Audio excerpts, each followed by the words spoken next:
নমস্কার বন্ধুরা, আমি ডলি। আবার একটি এক্সপ্লেনেশন ভিডিও নিয়ে তোমাদের সামনে হাজির হয়েছি। আজকে আমি গয়নার বাক্স সিনেমাটা এক্সপ্লেন করব। এই পুরো সিনেমাটি একটি গয়নার বাক্সকে কেন্দ্র করেই বানানো হয়েছে। সিনেমাটি ডিরেক্ট করছেন অপর্ণা সেন, আর সিনেমাটিতে অভিনয় করেছেন কঙ্কনা সেন শর্মা, মৌসুমী চ্যাটার্জি আর শ্রাবন্তী। আসলে এই গয়নার বাক্সটি ছিল চৈতালির পিসি ঠাকুমা রাসমণির। চৈতালির ব্যাপারে আমরা পরে জানতে পারবো। চৈতালির পিসি ঠাকুমা এই গয়নার বাক্সটি বিয়ের সময় যৌতুক হিসেবে পেয়েছিল তার বাপের বাড়ি থেকে। পিসি ঠাকুমার বিয়ে হয় মাত্র 11 বছর বয়সে, 12 না পুরতেই বিধবা। তারপর আর কোনোদিনই শ্বশুর বাড়ি যাওয়া হয়নি পিসি ঠাকুমার। বয়সকালে ডাকসাইটে সুন্দরী ছিলেন পিসি ঠাকুমা। গায়ের রং ফর্সা, এক পিঠ খোলা চুল আর ঠোঁটের উপরে তিলখানা তাকে আরো লাস্যময়ী করে তুলেছিলেন। রূপের দেমাকও ছিল তার প্রচুর। অল্প বয়সে বিধবা বলে ভাইয়েরা বোনকে তোলা তোলা করে রেখেছিলেন বরাবর। বিধবা হবার পর তার এক পিঠ চুল কেটে ফেলা হয়েছিল। পিসি ঠাকুমা তখন সদ্য যৌবনে পা দিয়েছিলেন। তখন থেকেই তার রূপসজ্জা, আমিষ খাওয়া সবই বন্ধ। এই গয়নাগুলি ছিল তার বড় সাধের। টোটাল 500 ভরির উপর গয়না আছে এই বাক্সটির মধ্যে। আর একটি কাগজে বালা, হার, কানের কোনটা কত ভরির সব লিখে রাখতেন তিনি। এই গয়নার বাক্সটা তিনি কখনো হাতছাড়া করতেন না। বয়স বাড়ার সাথে সাথে রাগটাও তার বাড়ছিল। এখন সেই গয়নার বাক্স চৈতালির কাছে এলো কি করে, সে এক লম্বা কাহিনী। তার জন্য ফিরে যেতে হবে স্বাধীনতার 2 বছর পরে, অর্থাৎ 1949 সালে। পশ্চিমবঙ্গ আর পূর্ব পাকিস্তান তখন দুটো আলাদা দেশ। চৈতালির ঠাকুরদারা সবে ফরিদপুর ভিটা ছেড়ে এপারের বাড়িতে চলে এসেছে। এই সময় চৈতালির মা সোমলতা নতুন বউ হয়ে এই বাড়িতে এসেছিল। বিশাল বাড়ি, আলোয় ঝলমল করছে। সোমলতা চোখ বড় বড় করে দেখছিল, কেননা এত বড় রাজবাড়ি সে কখনো দেখেনি। সোমলতা গরিব ঘরের মেয়ে, মাটির বাড়িতেই বরাবর থেকে এসেছে। বিয়ের পর শ্বশুর বাড়িতে এসে প্রথমে সোমলতাকে নিয়ে যাওয়া হয়েছিল রাসমণি দেবীর ঘরে, তাকে প্রণাম করার জন্য। সোমলতার বিয়ে হয়েছে এই বাড়ির ছোট ছেলে চন্দন বাবুর সাথে। রাসমণি দেবী হলেন চন্দন বাবুর নিজের পিসি। তাহলে তোমরা নিশ্চয়ই বুঝতেই পারছো চৈতালিকে। হ্যাঁ, ঠিকই ধরেছ, চৈতালি হলো চন্দনবাবু আর সোমলতার একমাত্র কন্যা। তবে তার এখনো জন্ম হয়নি। রাসমণি দেবী তার গয়নার বাক্সখানা কাছে রেখে খাটের উপরে পা মেলে বসে আছেন। সোমলতা তার সামনে গিয়ে বসে তাকে প্রণাম করল। তিনি সোমলতার ঘোমটাখানা তুলে বললেন, গায়ের রংখানা তোমার নিজের তো, না পাউডার মেখেছ? দেখি তো চুলের গোছা। সোমলতার চুল দেখে বললেন, এই বয়সে আমি চুল পেতে বসতে পারতাম, বলে একটা কম বয়সের ছবি তাকে দেখালেন। এইবার নতুন বৌমাকে একজোড়া বালা দিয়ে মুখ দেখলেন তিনি। দেখে বড় বউয়ের হিংসা হলো, কেননা ওর বেলায় পিসিমা তাকে একটা পিতপিতে সোনার হার দিয়েছিলেন। বিয়ের পরদিনই নিচের দালানে জোরে জোরে কথাবার্তা শুনে লতা দরজার বারান্দায় গিয়ে দাঁড়ালো। দেখলো তার শাশুড়িও সেখানেই দাঁড়িয়ে রয়েছেন।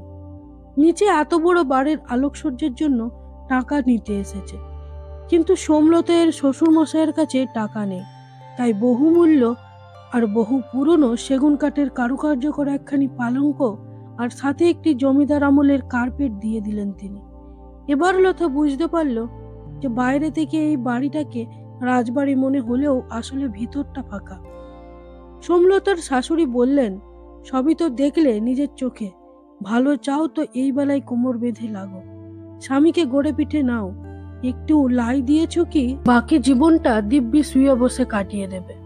সোমলতা তার স্বামীকে চা দিতে গিয়ে দেখলো তিনি তো একেবারে বড়দের পাঞ্জাবি পরে আতর টাতর মেখে বাইরে বেরোনোর জন্য রেডি।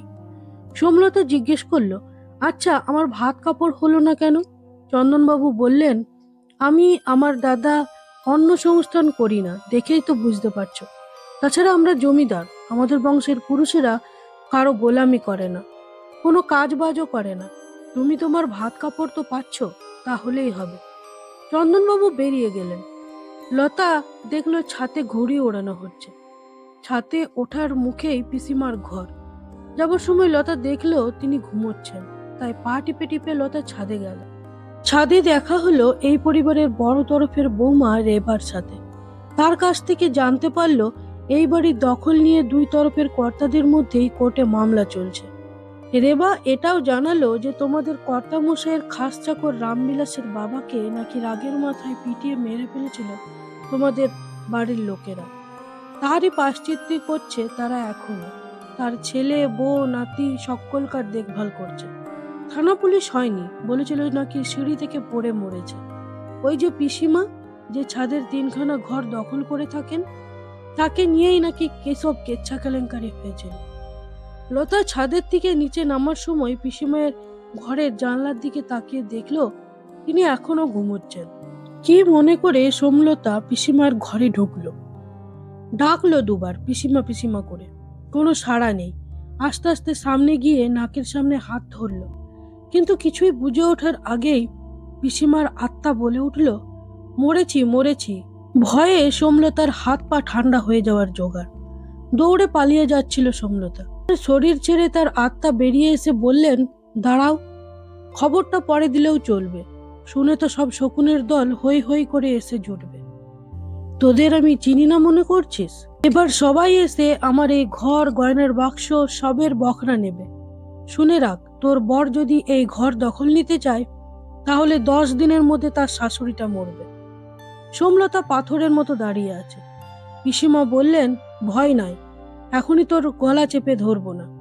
কাছে এসে আঁচল থেকে আমার চাবিটা খোল। লতা ভয়ে ভয়ে তাই করলো।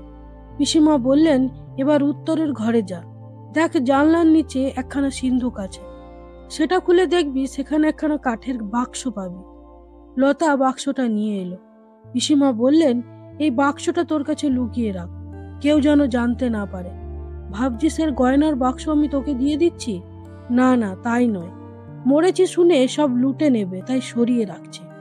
ওতে 500 ভরির উপর সোনার গয়না আছে। খবরদার, এক রতিও যেন এদিক ওদিক না হয়। আর যদি ভুল করেও আমার গয়না গায়ে পরিস তাহলে তোর ওই বরটার ঘাড় মোটকে রক্ত চুষে খাবো। এবার আমার আঁচলে চাবির গোছাটা আবার বেঁধে রাখ, কেউ যেন বুঝতে না পারে যে খোলা হয়েছিল। এবার যা। লতা আঁচলে ঢাকা দিয়ে সিঁড়ি দিয়ে সোনার গয়নার বাক্সটা নিয়ে নেমে যাবার সময় বড় জায়ের সাথে ধাক্কা লাগলো। এবার সোমলতা নিচে এসে নিজের ঘরে গিয়ে দরজায় খিল দিয়ে বিছানার নিচে রাখা একটা ট্রাঙ্কের ভিতরে বাক্সটা রেখে সেটা খাটের নিচে ঢুকিয়ে দিল। তারপর দরজার খিলটা খুলে দিয়ে হ্যারিকেন বন্ধ করে শুয়ে পড়ল। সন্ধ্যার সময় তার স্বামী চন্দনবাবু এসে তাকে উঠিয়ে খবর দিলেন যে পিসিমা মারা গেছেন, একবার উপরে যেতে হবে। ছলো ছলো চোখ নিয়ে সোমলতা যায় পিসিমার ঘরে। সকলে সেখানে হাজির হয়েছেন। সবার চোখ সারা ঘরময় খুঁজে চলছে গয়নার বাক্সটা কোথায় থাকতে পারে। পরদিন দাহ কার্য হবার পর সারা বাড়ি খোঁজা হয়, পুকুরে জাল ফেলা হয়, চাকর বাকরদের ঘর সার্চ করা হয়, কিন্তু গয়নার বাক্স আর কোথাও পাওয়া যায় না। শেষমেশ ঘরের বউয়েদের ঘর সার্চ করা হয়। বড় বউয়ের ঘর সার্চ করে কিছুই পাওয়া যায় না। এরপর সোমলতার ঘর সার্চ করতে শুরু করে সবাই। সোমলতার তো বুক ধুকপুকনি শুরু হয়ে গেছে। তখন পিসিমার আত্মা এসে বলল, ভয় নেই। সেই ট্রাঙ্কটা খাটের তল থেকে বের করে বড় যা খুলে দেখতে গেলে হঠাৎ ট্রাঙ্কের ঢাকনাটা তার হাতে এসে পড়ল। এবার বড় ছেলের উপরও সে একই ঘটনা হলো। তাই ট্রাঙ্কটা কেউ আর খুলতে পারলো না, শেষমেশ ছেড়ে দিল। কিন্তু বড় জয়ের সন্দেহ হলো যে লতার কাছেই আছে এই গয়নার বাক্সটা, যেটা ও নিয়ে সেদিন সিঁড়ি থেকে নেমে পালিয়েছিল। ছাদে কাপড় মেলতে গিয়ে বড় জয় লতাকে বলল, কোথায় সরিয়েছিস গয়নার বাক্সটা? যাই হোক, চুরি যখন করেইছ তখন আধা আধি বখরা আমার, পুরো 250 ভরি। তোমার নাম এখনো আমি কাউকে বলিনি। যদি আমার কথা না শোনো তাহলে পুলিশ ডেকে আমি বলে দেবো যে সিঁড়ি দিয়ে সেদিন আমি বাক্স কাকে তোমায় নামতে দেখেছি। লতা আবার কাচুমাচু মুখে দাঁড়িয়ে থাকে। দেখে যে বড় জায়ের পিছনে পিসিমার আত্মা এসে দাঁড়িয়েছেন। হঠাৎ বড় জায়ের স্ট্রোক এলো, মাটিতে পড়ে গিয়ে ছটফট করতে লাগলো, আর মুখ দিয়ে ফেনা বেরোতে শুরু হলো। ডাক্তার এসে বলল, এ তো অবাক কাণ্ড, সারা শরীরে প্যারালাইসিসের কোনো লক্ষণ নেই, শুধু জিভটাই প্যারালাইজ। সেই সময় ঘরে লতা এলে বড় যা সমানে হাত দিয়ে ওর দিকে ইশারা করছিল। চন্দনবাবু বললেন, যে বৌদি বোধহয় কিছু বলতে চাইছে। দাঁড়াও, খাতা পেন দিচ্ছি, লিখে দাও। খাতা পেন দিলে গয়নার বাক্স কথাটা লিখতে গিয়ে গয়েই আটকে গেল বড় জায়ের হাতটা। পেন আর চালাতে পারছে না, হাতটা অবশ হয়ে গেল। সন্ধ্যার সময় রান্নাঘরে হ্যারিকেনের আলোয় মাংস রান্না করছিল সোমলতা। সোমলতাকে এখানে সবাই ভালোবেসে লতা বলেই ডাকে। হঠাৎ সেখানে পিসিমার আত্মা এসে বললেন, কি রাঁধছিস, শুটকি? সোমলতা তোতলিয়ে বলল, আমরা শুটকি খাই না। কিন্তু এই কাজটা আপনি ঠিক করলেন না পিসিমা। আমার বড় জায়ের কি কষ্ট হচ্ছে বলুন তো। পিসিমা বললেন, করবো না? আমার গয়নার আধা আধি বকরা নিয়ে নির্ঘাত বেঁচে দিত ও বেটি। ওকে আমি চিনি না? মাংসে নুন দিসনি, নুন দে, নুন দে। লতা বলল, সে কি, এই তো দিলাম একবার। তাও আরো একবার নুন দিল লতা। পিসিমা বললেন, খেয়ে নে, খেয়ে নে, আর 2 মাস খেয়ে নে, মাছ মাংস। লতা বলল, কেন পিসিমা, একথা কেন বলছেন? পিসিমা বললেন, 2 মাস পর তো বিধবা হবি। লতা কাঁদতে কাঁদতে বলল, অমন কেন বলছেন পিসিমা? আমি কি করেছি যে এমন অভিশাপ দিচ্ছেন? পিসিমা বললেন, আমি কি করেছিলাম? সব সময় মেয়ে সোহাগী হবি, তাই না? পেটে বাচ্চা এসেছে। লতা বলল, জানি না। পিসিমা বললেন, এলে সেটাও মরবে। মাংসে নুন কম হয়েছে, নুন দে। কাঁদতে কাঁদতে আবার নুন দিল লতা মাংসটাই। ফলে খেতে বসে সবাই দেখলো যে মাংস নুন পোড়া, কেউ খেতে পারলো না সেটা। রাতে ঘরে এসে চন্দনবাবু বললেন, আজ কি হয়েছিল তোমার? তুমি তো রান্না ভালোই করো। লতা আবার তোতলাতে তোতলাতে বলল, আচ্ছা আপনি ভূতে বিশ্বাস করেন? চন্দনবাবু বললেন, কেন, তুমি দেখেছো নাকি? লতা বলল, হ্যাঁ। লতা বলল, এই 2 মাস আমরা আলাদা আলাদাই থাকবো। আগামী 2 মাস আপনি একটু সাবধানে থাকবেন। একে একে ঘরের সব জিনিস বিক্রি হতে শুরু করলো। ঝাড়বাতি, কাঁসার বাসন কোসন, দেওয়াল ঘড়ি, সমস্ত কিছু। চন্দনবাবু এই দেখে গলায় দড়ি দিতে যাচ্ছিলেন। বললেন, ছি ছি, পুরুষ মানুষ হয়ে আমি কিছুই রক্ষা করতে পারলাম না। সেই সময় ঘরে এসে লতা বলল, এ কি, এসব কি করছেন? আমি আপনাকে কতটাই শ্রদ্ধা করি জানেন, আর আপনি এসব করছেন? চন্দনবাবু বললেন, কেন, কেন শ্রদ্ধা করো আমায়? লতা বলল, নেমে আসুন, বুঝিয়ে বলছি। আমি না একটা বুদ্ধি বের করেছি, কিন্তু এখন কাউকে কিচ্ছুটি বলা চলবে না। চন্দনবাবু ঘুমিয়ে যাওয়ার পর দুপুরবেলায় 10 ভরির একটি বিছেহার গয়নার বাক্স থেকে বের করে সেটা বন্ধক দিয়ে কিছু টাকা নিয়ে এলো সোমলতা। সন্ধ্যাবেলা চন্দনবাবুর হাতে সেই টাকাগুলো তুলে দিয়ে বলল, এই নিন, এই দিয়ে একটা দোকান খুলুন, শাড়ির দোকান। চন্দনবাবু বললেন, কিন্তু তুমি এত টাকা পেলে কোত্থেকে? লতা বলল, বিশ্বাস করুন, আমি কোনো অন্যায় করিনি। চন্দনবাবু বললেন, আচ্ছা ঠিক আছে, বিশ্বাস করলাম। লতা বলল, এবার বলুন তাহলে কি নাম দেবেন দোকানের? চন্দনবাবু বললেন, তুমিই বলো। পরদিন সকালে রান্নাঘরে রান্না করার সময় হঠাৎ পিসিমার আত্মা এসে সোমলতার চুলের মুঠি ধরে বললেন, অভাগীর বেটি, তোর সাহস তো কম না। এবার তোর গুষ্টির শ্রাদ্ধ করব। আজ ভোরে একটু হাওয়া খেতে গেছি, হঠাৎ দেখি মানিক সাথের বউ হেঁটে হেঁটে আসছে, আর তার গলায় আমার 10 ভরির বিছের হারখানা। দেখেই ছিলে যে, কেন, কেন আমার হার বিক্রি করলি? লতা বলল, এবারের মতো মাফ করে দিন পিসিমা। আমি একটা মাত্র হারই শুধু নিয়েছি, তাও বেচিনি, বন্ধক দিয়েছি। ব্যবসাটা একটু দাঁড়ালেই আমি আপনার হার ছাড়িয়ে আনবো, বিশ্বাস করুন। পিসিমা বললেন, ছাড়খাড় করে দেবো সবকিছু, শ্মশান হয়ে যাবে চারদিক, মরবি তোরা, সবাই মরবি। ওই টাকা দিয়েই চন্দনবাবু দোকানের সব শাড়ি কিনে নিয়ে আসলেন। অনেক বেছে বেছে লতা তার দোকানের নাম দেয় রাসমণি শাড়ি স্টোর্স। চারিদিকে আলো আর ফুলের মালা দিয়ে ওপেনিং করা হয়েছে দোকানের। কর্তামশাই তার বড় ছেলের কাছ থেকে শুনে রেগে গিয়ে বললেন, এই বাড়ির ছেলে দোকান দিয়েছে, এত টাকা কোত্থেকে পেল? আসুক আজ, খড়ম পেটা করবো ওকে। বড় তরফের কর্তামশাই বললেন, দাঁড়া না, এখনই এত কিছু করার দরকার নেই। কদিনে আর চালাতে পারবে ওই দোকান? ব্যবসা চালানো কি আর অত সহজ কাজ? 2 দিনের মধ্যেই উঠে যাবে দোকান। 3 চারেক পর সন্ধ্যাবেলা পিসিমার ঘরে গিয়ে পিসিমা পিসিমা করে ডাকলে পিসিমা এসে রেগে বললেন, কি হয়েছে কি? সোমলতা বলল, সেই বিছের হারখানা ছাড়িয়ে নিয়ে এসেছি পিসিমা, এই দেখুন। দেখে পিসিমার ভারী আনন্দ। পিসিমা বললেন, তোদের দোকান তাহলে ভালোই চলছে? কোথায় দোকান দিয়েছিস? সোমলতা বলল, নতুন বাজারে। পিসিমা জিজ্ঞেস করলেন, কি নাম দিলি? সোমলতা ধীরে ধীরে বলল, রাসমণি শাড়ি স্টোর্স। পিসিমা ছলছল চোখে বললেন, তুই আমার নাম দিয়েছিস? আমার নামটা যে তুই মনে রেখেছিস এটাই তো অনেক। একটা বাল্য বিধবা, তার নামে তুই তোর দোকানের নাম রেখেছিস। হঠাৎ করে চোখের সামনে থেকে উধাও হয়ে যান পিসিমা। সোজা গিয়ে পৌঁছান সেই দোকানে। প্রতিটি শাড়ি নিজের হাতে ছুঁয়ে দেখলেন। কত কাল পরেননি এই রং বেরঙের শাড়ি গয়না। পরদিন সকালে কমলা নামের একজন মেয়ে গেল দোকানে। এই সময় দোকানে লতা ছিল না। প্রচুর শাড়ি নিয়ে দাম না দিয়ে চলে গেল সে। চন্দনবাবু কিছুই বলতে পারলেন না, কারণ কমলা তার রক্ষিতা। ছাদের থেকে কাপড় তুলে সিঁড়ি দিয়ে নিচে নামার সময় পিসিমার ঘরের জানলাটা হঠাৎ করে খুলে গেল। পিসিমা ইশারা করে সোমলতাকে ভিতরে ডাকলেন। সোমলতার মনটা আজ খুবই খারাপ আছে। পিসিমা বললেন, তোর শ্বশুর তোর উপর খুবই রেগে আছেন, তুই দোকান দিয়েছিস বলে। আজ রাতে তোকে ডাকবে, কি বলবি তাকে?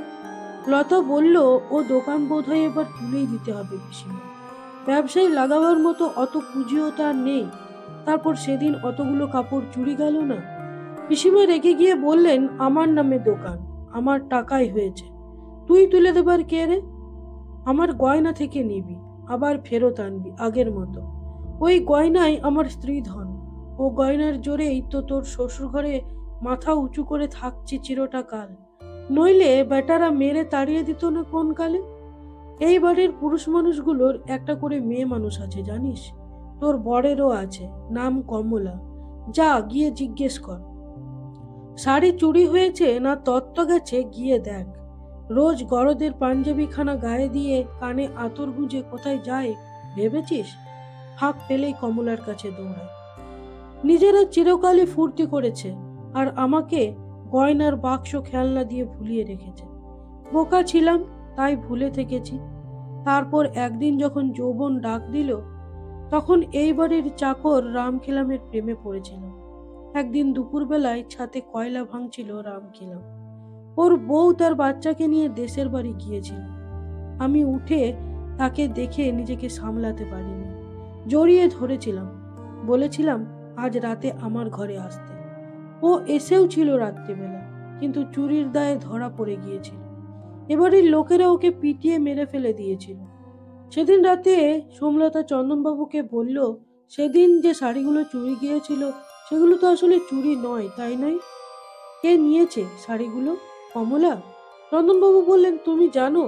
লতা বলল, যদি আপনি তাকে ভালোবাসেন তাহলে তাকে বিয়ে করে আনুন, আমি আপনাকে মুক্তি দিয়ে চলে যাব। চন্দনবাবু বললেন, ছি ছি, কিসে আর কিসে? লতা বলল, আপনি তাকে ভালোবেসে শাড়ি দেবেন, তাতে আমার কাছে লুকোনোর কি আছে? চন্দনবাবু বললেন, বিয়ের পর থেকে আমি আর তার কাছে যাই না, বিশ্বাস করো। আপনার যদি তার কাছে যেতে ইচ্ছে করে যাবেন, তবে দয়া করে আমার কাছে লুকোবেন না, কথা দিন। চন্দনবাবু বললেন, তুমি এখনো আমাকে ঘেন্না করছো না লতা? লতা বলল, ঘেন্না করব কেন? অন্য কাউকে ভালোবেসেছিলেন বলে? ভালোবাসায় কি আর জোর জবরদস্তি চলে? চন্দনবাবু বললেন, তুমি ছাড়া আমি আর কারো কাছে যাব না, কথা দিলাম লতা। ব্যবসা ভালোই চলছিল, তাই ঘরের বিক্রি হয়ে যাওয়া জিনিসগুলো একটা একটা করে ফিরিয়ে আনছিল চন্দনবাবু আর লতা। একদিন দোকানে এলো বড় তরফের ঠাকুরঝি, আর তার সাথে কর্তামা। কর্তামা তো দোকান দেখে মুখটা বেঁকিয়েই আছেন। লতা তার ঠাকুরঝিকে বলল, বলো কি শাড়ি দেখাবো? ঠাকুরঝি বলল, জাপানি জর্জেট আছে গো বৌদি, কলকাতায় খুব উঠেছে। কর্তামা বললেন, তোর যেমন খেয়ে দিয়ে কাজ নেই, ওসব শাড়ি কি এখানে থাকবে? ঠাকুরজি বলল, তা বৌদি কলকাতা থেকে আনালেই তো পারো। কলকাতার দোকানদারগুলো কত দূর দূর থেকে শাড়ি আনে, বোম্বাই, মাদ্রাজ, ব্যাঙ্গালোর, মাইসোর। রাত্রেবেলায় ওইসব নামগুলো লিখে রাখছিল লতা। পিসিমা এলেন, বললেন, এসব জায়গাগুলো ঘুরে এলাম, দেখলাম কি দারুণ সব শাড়ি। লতা বলল, কিন্তু সে তো অনেক দূর পিসিমা। পিসিমা বললেন, তাহলে আর কি, পায়ের উপর পা তুলে বসে থাকো, ব্যবসা লাটে উঠুক। তোর বরকে পাঠা ওইসব শাড়ি নিয়ে আসতে। চন্দনবাবুকে অনেক বলে কয়ে রাজি করালো লতা বোম্বাই যাওয়ার জন্য। চন্দনবাবু বোম্বাই চলে যাবার পর লতা দৈনিক দোকানে বসে। সকালে যায় আর সন্ধ্যা হয়ে গেলে লণ্ঠন হাতে বাড়ি ফেরে। একদিন লতার ভাসুর গিয়ে বসলেন দোকানে। লতাকে বললেন, তোমাকে আসতে হবে না, আমি বসছি যতদিন না চন্দন না আসছে। কিন্তু ওই যে কোনোদিনই যে কিছু করেনি, কোনো কাজই জানে না, তার দ্বারা হবে দোকান সামলানো?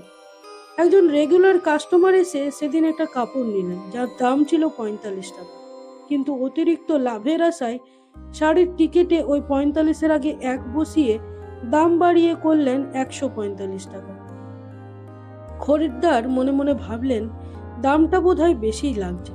সেদিন নিয়ে চলে গেলেও পরদিন ফিরে এলেন সেই খরিদ্দার। তখনও দোকানে সেদিনও লতা ছিল না। সে আসছিল রাস্তায়। কাস্টমার চিৎকার করে বললেন, এত লোক ঠকাচ্ছ তোমরা? আসল দামের আগে এক বসিয়ে ১০০ করে দিয়েছো, কি ভেবেছিলে আমরা বুঝবো না? দোকানের সামনে লোক জড়ো হয়ে গেছে। সেই সময় লতা এসে পৌঁছাল। লতা বুদ্ধি করে তাদের বলল, দেখুন, আমারই দোষ। আমার স্বামী তো এখন বাড়ি নেই, সারা রাত জেগে দামগুলো লিখতে হয়, তাই হয়তো ভুল হয়ে গেছে। আগে কি কখনো এরকম হয়েছে বলুন? এভাবে কোনো রকমে বিষয়টাকে ম্যানেজ করলো সোমলতা। খুবই বুদ্ধিমতী মেয়ে সোমলতা, যেন সাক্ষাৎ লক্ষ্মী। রাত্রে লতার ঘরে পিসিমা এসে বললেন, ওই ছেলেটা কে রে? লতা বলল, কোন ছেলেটা? পিসিমা বললেন, ন্যাকা, যেন কিছুই জানে না। রোজ রাত্রে দোকান থেকে বেরোনোর পর তোর পিছু পিছু যে ছেলেটা আসে, সেই ছেলেটা। লতা বলল, কি জানি, আমি জানি না, আমি দেখিনি। পিসিমা বললেন, খুব সুন্দর ছেলে, ওকে ফিরিয়ে দিস না। তোর বরটা নেই, একাই শুয়ে আছিস, কি হবে ধরে রেখে? সব ভাসিয়ে দে। লতা বলল, ছি ছি পিসিমা, এসব শুনলেও পাপ। পিসিমা বললেন, মানুষে যে এত স্বর্গ নরক পাপ পুণ্য করে বেড়ায়, মরে বুঝেছি ওসব কিছুই নেই। পরদিন সকালে চন্দনবাবুর একখানা চিঠি এলো। সকলের খবর নিয়েছেন তিনি। বলেছেন উনি ভালোই আছেন, কিন্তু চিঠিতে কোথাও লতার নাম না থাকায় লতার চোখে জল এলো। সেদিন সন্ধ্যাবেলায় বাড়ি ফেরার সময় লতা দেখলো আবার সেই ছেলেটা পিছু নিয়েছে। লতা ঘুরে দাঁড়ালো, জিজ্ঞেস করলো, কে আপনি? রোজ আমার পিছু করেন কেন? আমার মোটেও এসব ভালো লাগে না। লোকটি কিছু বললে সেই সময় ট্রেন চলে আসায় লতা কিছুই শুনতে পেল না। রাত্রে পিসিমা ঘরে এলে লতা বলল, আজ আমি লোকটাকে খুব ভালো করে বকে দিয়েছি। পিসিমা হেসে বললেন, হ্যাঁ, প্রথম প্রথম একটু কড়া থাকাই ভালো, তারপর আস্তে আস্তে ঘরে এনে তুলবি। আরে ঘরের পুরুষ তো জল ভাত, ঘরে পড়ার কাপড়ের মতো, আর পর পুরুষ হলো বালুচুরি বেনারসি, মধ্যে মধ্যে গায়ে একটু জোড়াতে লাগে। কেন পুরুষগুলোরই রক্ষিতা থাকবে কেন সবসময়? মেয়ে মানুষের বুঝি স্বাদ আহ্লাদ থাকতে নেই? যৌবন জীবনে একবারই আসে, চলে গেলে আর ফেরে না। পিসিমা চলে যাবার পর সোমলতা ওই লোকটার কথাটাই ভাবছিল। আজ ২-৩ দিন হলো লোকটাকে আর দেখতে পাচ্ছে না সে রাস্তায়, সেদিন সেই ধমকানোর পর। কিন্তু কেন জানি লতার খারাপ লাগছে, দেখতে ইচ্ছে করছে তাকে। সে চাইছে লোকটা তার পিছু নিক, ঘরে দোকানে সব সময় তার কথাই ভাবছে। একদিন রাত্রে হঠাৎ পিসিমা তাকে ঘুম থেকে তুলে ডেকে বললেন, সে এসেছে, তোর লাভার, নিচে ফটকের কাছে দাঁড়িয়ে রয়েছে, যাবি না? বিশ্বাস হয় না ছাদে গিয়ে দেখ, ভোর হয়ে আসছে, তাড়াতাড়ি কর। ছাদে গিয়ে লতা দেখলো সত্যি লোকটি একটি গোলাপ নিয়ে ফটকের সামনে দাঁড়িয়ে আছে, ছাদে তার দিকেই তাকিয়ে আছে। পিসিমা বললেন, যা, ফিরিয়ে দিস না। লতা দৌড়ে গেল ফটকের কাছে, দরজা খুলে দেখলো লোকটি ততক্ষণে চলে গেছে, আর তার জন্য রেখে গেছে গোলাপ। সেদিন রাতে আবার বৃষ্টি আসবে, তাই হাওয়া চলছিল খুব। রাস্তায় আস্তে আস্তে বারবার পিছু ফিরে দেখছিল লতা, সে আসছে কিনা। হঠাৎ লোকটি তার সামনে এসে দাঁড়ায়, অপলক চোখে একে অপরের দিকে তাকিয়ে থাকে। হঠাৎ লতার কি হয় কে জানে, সে দৌড়ে চলে আসে তার বাড়ি। দরজার কাছে এসে দেখে তার স্বামী চন্দনবাবু চলে এসেছেন। তাকে দেখে জড়িয়ে ধরে লতা খুব কাঁদতে থাকে। হয়তো তার মনের মধ্যে অপরাধ বোধ তাকে কুড়ে কুড়ে খাচ্ছে। এর 10 মাস পর এক চৈত্র মাসের ভোরে চৈতালির জন্ম হলো। অনেকদিন পর এই বাড়িতে একটা বাচ্চা জন্মালো বলে চৈতালি হয়ে উঠল সকলের নয়নের মণি। এমনকি লতার বড় জায়ের মুখের প্যারালাইসিস পর্যন্ত একেবারে সেরে গেল। চৈতালি দেখতে অবিকল লতার পিসিমা রাসমণির মতো, মুখের আদল থেকে, গায়ের রং থেকে, এমনকি ঠোঁটের উপরের তিলটা পর্যন্ত। লতা কিন্তু আর পিসিমাকে দেখতে পেত না, এবার শুধু চৈতালি তাকে দেখতে পেত। দেখতে দেখতে বড় হয়ে উঠছিল চৈতালি। পূর্ব বাংলা থেকে দলে দলে লোক এই শহরে এসে এই শহরের চেহারাটাই বদলে দিল। ওপারে তখন আগুন জ্বলছে। পূর্ব পাকিস্তান তার মাতৃভাষাকে সম্বল করে চাইছে এক নতুন সত্তা, স্বাধীন বাংলাদেশ। 1971। চৈতালি 18 পার করে 19-এ পা দিল। সেদিন সোমলতা সেই গয়নার বাক্সখানা চৈতালিকে দেখিয়ে বলল, এই নাও তোমার গয়না, এক রতিও এদিক ওদিক হয়নি। এই নাও কাগজ, মিলিয়ে দেখে নাও। চৈতালি বলল, ওসব তুমিই রাখো, আমি গয়না পরি কোনোদিন? ইছামতি গার্লস কলেজে পড়ছে চৈতালি। ওর জগৎ জুড়ে এখন রয়েছে ওর কলেজ, ওর বন্ধু বান্ধব, আর রয়েছে আরো একজন, যার কোনো খবর গত 3 মাস চৈতালি পায়নি। বেনুদা কলকাতায় কোন এক খবরের কাগজে এর অফিসে সে কাজ করছিল।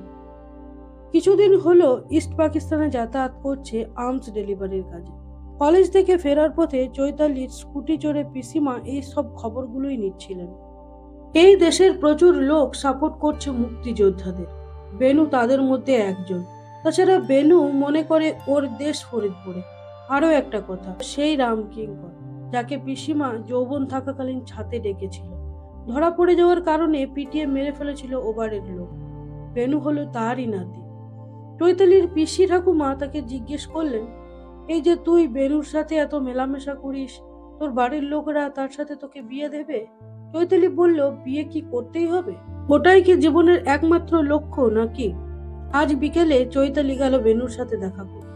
একটা পোড়ো বাড়ি, এখানেই বেনু সমেত অন্যান্য মুক্তিযোদ্ধারাও লুকিয়ে থাকে। এই বাড়িটা রফিক কবির। চৈতালি বেনুকে জিজ্ঞেস করলো, কে রে এই রফিক কবি? ছোটবেলা থেকে নাম শুনে আসছি।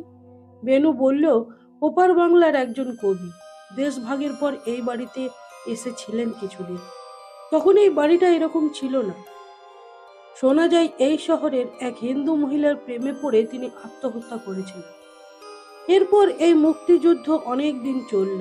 কত বীর সন্তান প্রাণদান করলো এই মুক্তিযুদ্ধে।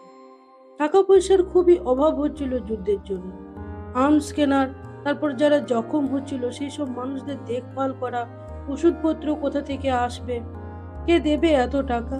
চৈতালি তার পিসি ঠাকুমার কাছে এসব কথাগুলো খুলে বললে তিনি বললেন, কেন, আমার গয়নার বাক্সটা আছে না, তাতে 500 ভরির উপর গয়না আছে, ওগুলো দিয়ে দে ওইসব মুক্তিযোদ্ধাদের, স্বাধীন হোক আমার সোনার বাংলা।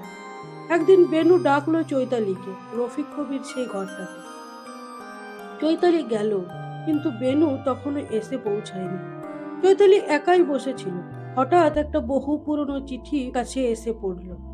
চৈতালি সেটা তুলে নিয়ে পড়ল এবং এদিক ওদিক খুঁজে একটা ভাঙা টেবিলের ড্রয়ার খুলে দেখলো তাতে একগুচ্ছ চিঠি আর শুকিয়ে যাওয়া গোলাপের পাপড়ি রয়েছে।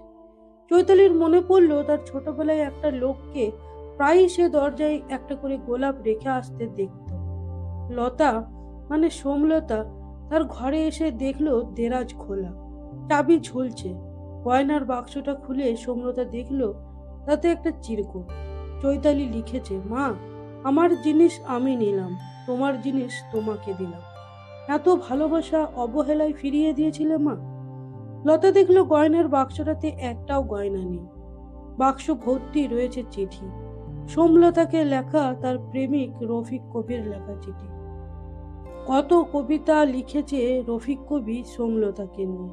ছাতে গিয়ে এক এক করে পড়তে লাগলো, আর 2 চোখ বেয়ে জলধারা নেমে আসতে লাগলো সোমলতা।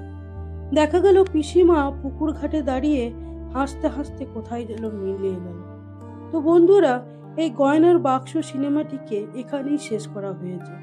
আমার ভিডিওটি যদি ভালো লাগে তবে অবশ্যই লাইক, কমেন্ট এবং সাবস্ক্রাইব করার অনুরোধ রইল।